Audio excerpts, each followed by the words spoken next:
নমস্কার, সকলকে স্বাগত জানাই আমাদের চ্যানেলে। আপনার দিনটি শুভ হোক এই প্রার্থনা করে আজকের ভিডিওটি শুরু করছি। আজকের ভিডিওতে আমরা কথা বলবো এই যে ১৬ই মে ফলহারিণী অমাবস্যা, এবং এই দিনটা শুধু কিন্তু ফলহারিণী অমাবস্যা তা নয়, এই দিনটা কিন্তু শনি জয়ন্তীও অবশ্যই।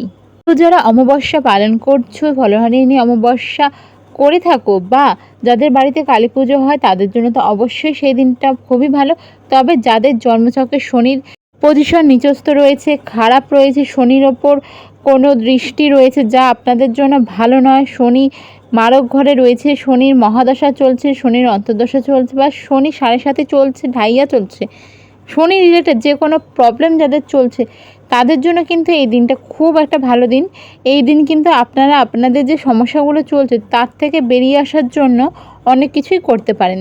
তো কি করবেন সেই নিয়েই আজকের এই ভিডিও। তো চলুন দেরি না করে ভিডিওটি শুরু করা যাক। এর সাথে সাথে যাদের বাড়িতে মা দক্ষিণাকালীর পুজো হয়ে থাকে তাদের জন্য দিনটা ভীষণ ভালো, কারণ শনিদেবের আরাধ্যা দেবী হলো মা দক্ষিণাকালী। তো আমি একটা রেমেডি শেয়ার করছি, যারা করতে চান অবশ্যই মন দিয়ে শুনবেন। যে যারা এই রেমেডিটা করতে চাইছেন তারা অবশ্যই মাথায় রাখবেন এই দিনটা আপনাদের অবশ্যই পিওর ভেজ খেতে হবে।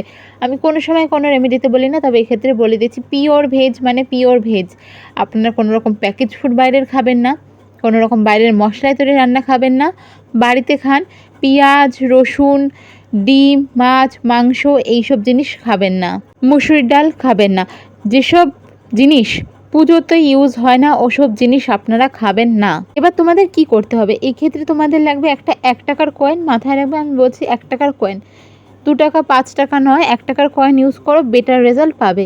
এবং একটা স্টিলের বাটি, কারো কাছে যদি পরিষ্কার স্টিলের বাটি না থাকে তো একটা ছোট বাটি একদম কম দামে 15-20 টাকায় হয়তো পেয়ে যাবে, একটা স্টিলের বাটি কিনে নাও। এবার স্টিলের বাটিতে কয়েনটা দিয়ে তার মধ্যে কিছুটা সরষের তেল দেবে, খুব বেশি দেওয়ার দরকার নেই, এতটুকু দেবে যেটা আমাদের নিজেদের মুখটা যাতে দেখতে পারো, নিজেদের মুখটা যাতে রিফ্লেক্ট হয় এই পরিমাণ সরষের তেল নেবে। এবার কি করবে, ওদিন সকালবেলা ঘুম থেকে উঠে স্নান করে সবার প্রথমে বাটিতে সরষের তেল এবং কয়েন দিয়ে বাটিটাকে কিন্তু বাড়িতে তোমরা যেখানে পুজো করো, সিংহাসন হোক বা যেখানে পুজো করো তার পাশে রেখে দেবে, সারাদিনের নামে রেখে দিলে এরপর সূর্যাস্তের পর, অর্থাৎ সূর্যাস্ত মোটামুটি এখন দিন অনেকক্ষণ থাকে, প্রায় 7টা বেজে যায়, তো 7টা 7:30টার পরে করবে।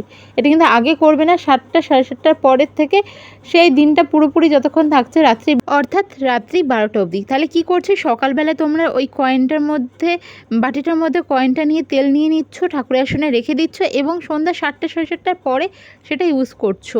সেদিন পিওর ভেজ খাবে, এই জিনিসগুলো মাথায় রাখবে। এবার কি করবে তোমরা যেই ঘরে বসে করবে, সেটা ঠাকুরের ঘর হোক বা যে কোনো ঘর হোক, তোমার বাড়ির সামনে যেদিকে সূর্য ওঠে অর্থাৎ পূর্ব দিকে মুখ করে তোমাদের বসতে হবে। বসার পর 2 হাত দিয়ে যেভাবে, মানে ধরুন আমাদের কেউ কিছু দান করলে 2 হাতে আমরা যেভাবে নিই সেইভাবে বাটিটাকে নিজের 2 হাতে নিতে হবে।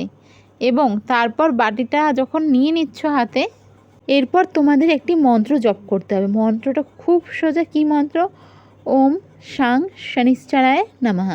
এইটুকুনো মন্ত্র তোমাদের উচ্চারণ করতে হবে, মন্ত্র পড়তে হবে কতবার, 108 বার। 108 বার পড়া হয়ে গেল। তারপর শনিদেবকে স্মরণ করে নিজের মাথার উপর দিয়ে অ্যান্টি ক্লকওয়াইজ 7 বার ঘুরিয়ে, হয়ে গেল ঘোরানো, ব্যাস। তারপর নিজের ছায়াটা বা নিজের মুখটা আরেকবার দেখে নিয়ে তারপর তোমরা কি করবে, এটাকে নিয়ে গিয়ে বাড়ির বাইরে, মানে যারা ভাড়া বাড়িতে আছো, যারা ফ্ল্যাট বাড়িতে থাকো, ধরো ফ্ল্যাট বাড়িতে থাকো একটা সোসাইটিতে, তাহলে কিন্তু তোমাদের সোসাইটির যে এরিয়াটা যতই বড় হোক ওদিন কিন্তু করতেই হবে, না হলে করো না, এটাই বলবো। সোসাইটির বাইরে যাদের বাড়ি আছো, বাড়ির বাইরে চৌহদ্দির বাইরে এমন কোনো জায়গায় গিয়ে ওটা রেখে আসবে, একটু সাইডে হলো। দেখো আমরা তো সবসময়ই বেরোই, তুমি রেমেডিটা করলে একটা দিন মাথায় রাখবে যে এই দিনটা আমাদেরকে বাইরে বের হয়ে রাখতে হচ্ছে। এবার আশেপাশে মানুষ থাকলে হয়তো অবজেকশন করতে পারে, একটু সাইডের দিকে একটু নির্জন জায়গায় রেখে চলে আসবে। বাটিটা আনবে কি না, বাটিটা আমি বলবো যে নিয়ে না আসাটাই বেটার, কারণ তুমি বাটির থেকে তো পুরো তেলটা ফেলে দিতে পারবে না, বাটিতে তো একটু হলেও পরিমাণ তেলটা লেগে থাকবে, তো সেটা না আনাই বেটার। কিন্তু কেউ যদি মনে করো আনতে চাও আনতে পারো, সেক্ষেত্রে কিন্তু এই বাটিটা কোনো কাজেই ইউজ করতে পারবে না। তো সেক্ষেত্রে বলবো একদম ছোট একটা বাটি কেনো, 20 টাকা 15 টাকায় পাওয়া যাবে। স্টিলের একদম পাতলা কিনলেও হবে, কোনো ব্যাপার নেই। তুমি তো বাটিটা ফেলে দিচ্ছ, মানে বাটিটা তুমি দিয়ে দিচ্ছ, তার জন্য তোমাকে দামি বাটি কিনতে হবে না। তো তুমি বাটিটা দিয়ে তুমি যেদিক দিয়ে আসবে তখন আর পিছন ফিরে তাকাবে না। বাড়িতে এসে পড়লে, এসে হাত পা ধুয়ে যারা স্নান করতে পারবে স্নান করলে, বা হাত পা ধুয়ে নিয়ে ড্রেস ট্রেস ছেড়ে নিলে, ব্যাস। আর এটা মাথায় রাখবে যে তোমরা যখন অ্যান্টি ক্লকওয়াইজ ঘুরিয়ে ফেললে তারপরে ওয়েট করবে না বেশিক্ষণ। দেখো, বাড়ির থেকে বেরোতে সবার ক্ষেত্রেই 5-10 মিনিট লেগে যায়, সেটুকুন সময় লাগতেই পারে। আদারওয়াইজ যদি এই জিনিসগুলো তোমরা মেনটেন করতে না পারো, এই রেমেডিটা করার দরকার নেই। যারা ভীষণ রকম শনি রিলেটেড সমস্যায় রয়েছে, সাড়ে সাথে চলছে, যাদের শনি নিচস্থ রয়েছে, যাদের মারক রয়েছে, বা যাদের বাচ্চাটা শনি খুব খারাপ অবস্থায় রয়েছে, শনির ওপর এমন কোনো দৃষ্টি বা শনির দৃষ্টি এমন কোনো গ্রহের ওপর রয়েছে, মানে শনি রিলেটেড রিজনে যাদের জীবনে অনেক বড় বড় সমস্যা চলছে, তারাই এই রেমেডিটা অবশ্যই করো। ভীষণ ভালো রেজাল্ট পাবে। উইদিন 15 ডেজ থেকে 1 মাসের মধ্যে তোমরা রেজাল্ট পেতে শুরু করবে। যদি পাও, করার পর অবশ্যই কমেন্ট করে জানাবে। তাহলে কি হয়, তোমাদের জন্য না নতুন নতুন ভালো যে এফেক্টিভ যে রেমেডিগুলো, সেগুলো নিয়ে আসতে খুব ইচ্ছে করে, দিতে ইচ্ছে করে যখন রিভিউ পাওয়া যায়। তো ভিডিওটা যদি ভালো লেগে থাকে অবশ্যই সাবস্ক্রাইব, লাইক, শেয়ার করো। জয় সিয়া রাম, রাধে রাধে, জয় শ্রীকৃষ্ণ। আর কমেন্ট বক্স খোলা থাকছে, কারো যদি কোথাও কিছু বুঝতে অসুবিধা হয় অবশ্যই কমেন্ট করো, চেষ্টা করব যতটা সম্ভব তোমাদের রিপ্লাই করে সাহায্য করার। ধন্যবাদ।